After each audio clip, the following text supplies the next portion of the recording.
कि जब पूरा भोजपुरी माहौल बदलता तो केसारी लाल यादव काहे पीछे रहे। इहो अपन एको सॉन्ग ला देने माहौल बदले दा कि पूरा भोजपुरी खासियत बा। अगर कोनो गाना वायरल हो जाई तो कुल सिंगर जितना भोजपुरी में बाटे भाई सिंगर, ठीक बा, चाहे बड़ा लेवल के हो गए, चाहे ट्रेंडिंग स्टार हो गए, चाहे पावर स्टार हो गए, सब भाई वही लाइन पकड़ के गाई।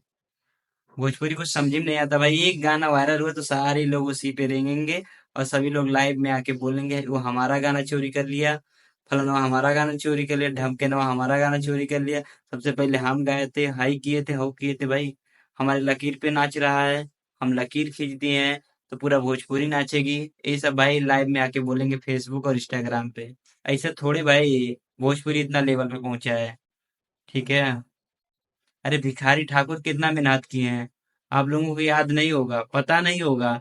बस आप लोगों को एक लाइन पे रेंगना है और फलाना ढिमकाना चोरी किया, गाना कॉपी किया, पेस्ट किया, ये सब बोलना है, वो भी लाइव में आके।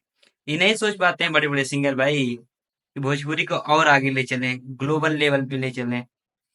पता नहीं क्या सोच है भोजपुरी वालों की। इस समय देख रहे हैं भाई, सब लोग माहौल बदलने में अजुराए हुए हैं, सभी लोग माहौल बदलना चाहते हैं। भाई कौन सा माहौल बदलना चाहते हो?